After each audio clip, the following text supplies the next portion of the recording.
ये आईटीसी क्या है दोस्तों?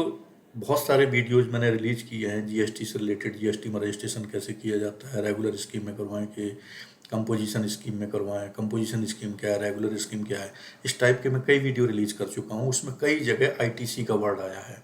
क्या आप जानते हैं आईटीसी क्या है? अगर नहीं जानते हैं तो इस वीडियो को शुरू से लेकर के अंत तक सुने, आप जानेंगे आईटीसी क्या है। जानने के लिए सबसे पहले आप वीडियो को लाइक करें, सब्सक्राइब करें और बेल आइकॉन पर क्लिक करें ताकि आपको दूसरे वीडियोज, इंपॉर्टेंट वीडियो देखने से रह ना जाए। तो दोस्तों सब्सक्राइब जरूर कर दीजिएगा। और हम पढ़ते हैं अब आगे कि आईटीसी क्या है। आईटीसी क्या है? आईटीसी का फुल फॉर्म होता है इनपुट टैक्स क्रेडिट। अब ये इनपुट टैक्स क्रेडिट क्या है, इसको समझाने के लिए आपको इनपुट के बारे में बताना पड़ेगा, टैक्स के बारे में बताना पड़ेगा और इनपुट टैक्स क्रेडिट के बारे में बताना पड़ेगा। तो दोस्तों सबसे पहले हम चलते हैं इनपुट क्या है।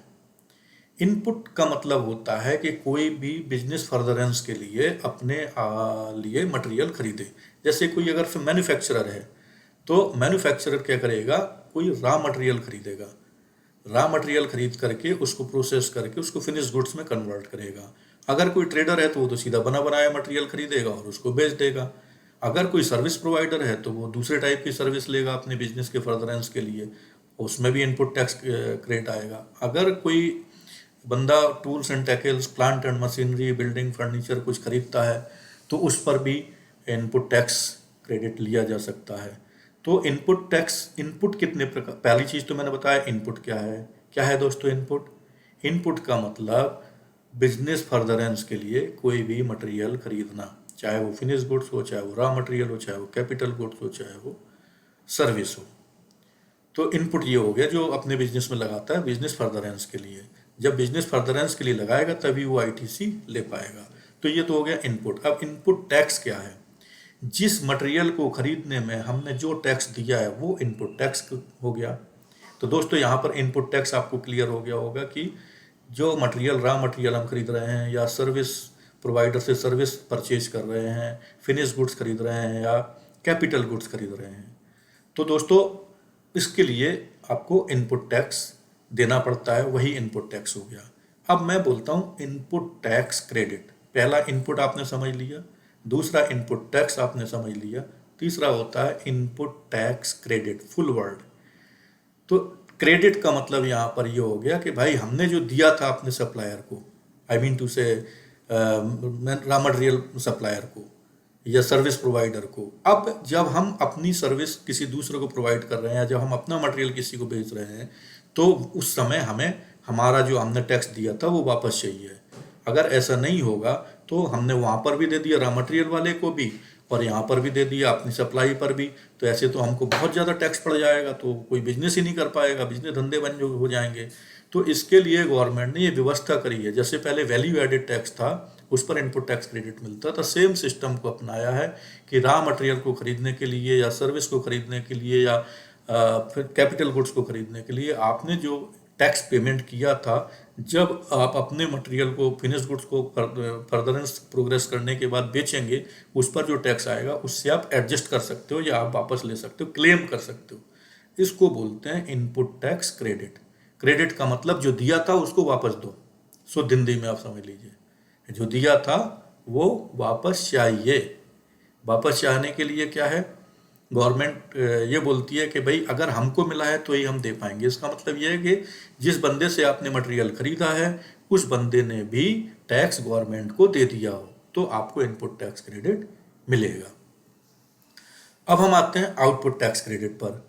आउटपुट टैक्स क्रेडिट क्या है दोस्तों? हमने रॉ मटेरियल खरीद करके उसको प्रोसेस किया, मान लीजिए हमने लकड़ी खरीदी, लकड़ी खरीद करके हमने एक टेबल बनाया, टेबल बना करके हमने मार्केट में बेच दिया। तो टेबल को बेच करके जो हम टैक्स इनवाइस जनरेट करेंगे उसमें टेबल की कॉस्ट रहेगी, उसमें टेबल पर जो टैक्स लगता है जीएसटी रहेगा। तो टोटल जो बनेगा वो जो मेज बेचने पर, टेबल बेचने पर जो टैक्स बन रहा है that is called output tax credit. मतलब जो हमारा प्रोडक्ट बेचने पर लग रहा है, अपने कस्टमर को मटेरियल बेचने पर जो टैक्स लगता है that is called output tax. अपने सप्लायर से मटेरियल खरीदने के लिए जो टैक्स देना पड़ता है that is called input tax.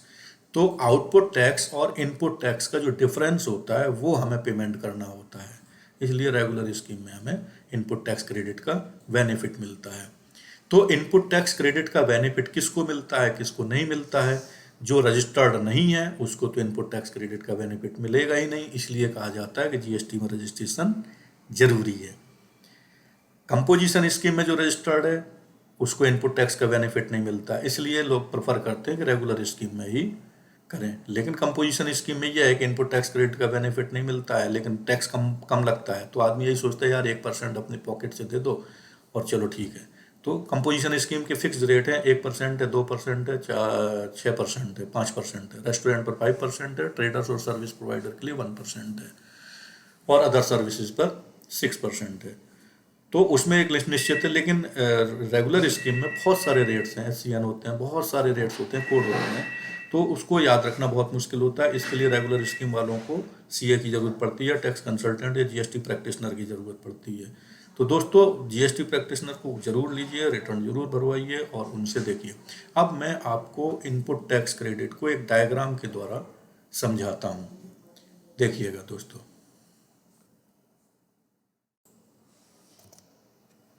तो दोस्तों ये डायग्राम मैंने खोला, ये जो मिस्टर एक्स हैं ये टैक्स पेयर है। अब इन्होंने मिस्टर एक्स ने अपने एक रॉ मटेरियल के सप्लायर को फ़ोन किया कि भाई मुझे 10 लाख का मटेरियल दे दो, पहुंचवा दो। अगले ने क्या किया, ट्रक हायर किया और उसमें 10 लाख का मटेरियल रखा और मिस्टर एक्स के ऑफिस में या फैक्ट्री में भिजवा दिया।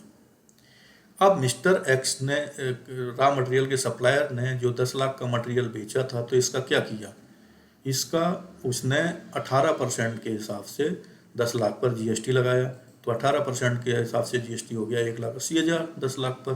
तो टोटल 11,80,000 का बिल बना करके मिस्टर एक्स के पास पहुंचा दिया और मंथ एंड के बाद अपने नेक्स्ट 20th को अपना रिटर्न भरा। उस रिटर्न में 1,80,000 अपना आउटपुट टैक्स यहाँ पर डिक्लेयर कर दिया। किसने, रॉ मटेरियल के सप्लायर ने।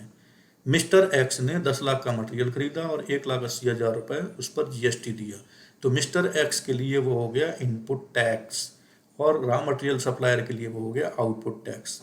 अब हम बात करते हैं इनपुट टैक्स, क्योंकि मिस्टर एक्स की, मिस्टर एक्स कौन है, टैक्स पेयर है हमारे इस डायग्राम में। अब मिस्टर एक्स ने उस रॉ मटेरियल को प्रोसेस करके, सपोज करिए वुड खरीदा था, अब उसको प्रोसेस किया, प्रोसेस करके अपने कस्टमर को उन्होंने बेचा। तो अपने कस्टमर को उन्होंने कितने में बेचा, 15 लाख रुपए में बेचा। 10 लाख का मटेरियल खरीदा था, उसमें 15 लाख की टेबल्स बना करके वो सभी टेबल्स की कीमत 15 लाख रखी और सीधा कस्टमर को बेच दिया। अब इस 15 लाख के मटेरियल पर भी 18% GST लगेगा, तो कितना GST लगा, 2,70,000। 2,70,000 का GST देंगे। तो अब अगर यहाँ पर इनपुट टैक्स क्रेडिट का कंसेप्ट नहीं होता तो मिस्टर एक्स को कितना टैक्स देना पड़ता, 1,80,000 तो रॉ मटेरियल के परचेज सप्लायर को दे दिया और 2,70,000 रुपये यहाँ पर अपने कस्टमर से कलेक्ट करके गवर्नमेंट को देने का है। तो 2,70,000 रुपये प्लस 1,80,000 रुपये, तो यहाँ तो ये पागल हो जाता मिस्टर एक्स। इस चीज़ को मिटिगेट करने के लिए, इस चीज़ को सिंपल करने के लिए गवर्नमेंट ने इनपुट टैक्स क्रेडिट का कंसेप्ट लाया है कि भाई आपको 2,70,000 रुपये टैक्स देना बनता था, 2,70,000 रुपये का, लेकिन आप ऑलरेडी 1,80,000 अपने मटेरियल सप्लायर को दे चुके हो और उसने अपना रिटर्न ऑलरेडी भर दिया है, उसमें डिक्लेयर कर दिया है, तो आपको वो 1,80,000 रुपये हम यहाँ पे एडजस्ट करने देंगे। तो अल्टीमेटली अब इनको कितना टैक्स देना पड़ा, इनको अब ये जब मिस्टर एक्स अपना रिटर्न भरेंगे तो 2,70,000 माइनस 1,80,000 जो रिटर्न भरेंगे वो 90,000 का गवर्नमेंट को जमा करेंगे। तो मेरे ख्याल से आपको क्लियर हो गया होगा। एक बार फिर समरी में बोल देता हूँ, मिस्टर एक्स ने मटेरियल खरीदा 10 लाख का, 10 लाख पर 1,80,000 का इन्होंने टैक्स दिया जो कि इनपुट टैक्स क्रेडिट बन गया। फिर उन्होंने 10 लाख के मटेरियल को 15 लाख पर बेचा, 15 लाख पर 18% के हिसाब से इनको 2,70,000 टैक्स देना था। जब इन्होंने रिटर्न भरा तो अपना आउटपुट टैक्स डिक्लेयर किया 2,70,000, इनपुट टैक्स डिक्लेयर किया 1,80,000, इनपुट टैक्स का इनको एडजस्टमेंट मिल गया, बैलेंस बचा 90,000, 90,000 इन्होंने गवर्नमेंट को दे दिया। दोस्तों पूरा का पूरा इनपुट टैक्स क्रेडिट इस डायग्राम में क्लियर हो गया है। तो दोस्तों ये था इनपुट टैक्स क्रेडिट। अब आते हैं इनपुट टैक्स क्रेडिट को कौन क्लेम कर सकता है, कौन नहीं कर सकता है। इनपुट टैक्स क्रेडिट सिंपल है। इनपुट टैक्स क्रेडिट को क्लेम करने के लिए person who are not registered under GST वो क्लेम कर ही नहीं सकता है, या person who are registered under composition scheme वो भी क्लेम नहीं कर सकता है, क्योंकि उसको अपनी पॉकेट से देना पड़ता है। दोस्तों कैसा लगा आज का video? I hope you got some valuable things.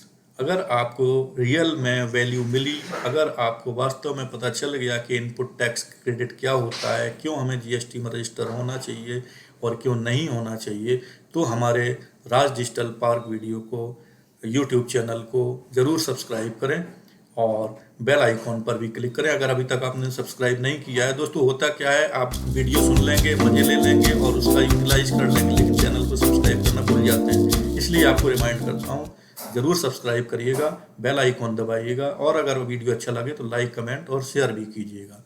नमस्ते, धन्यवाद।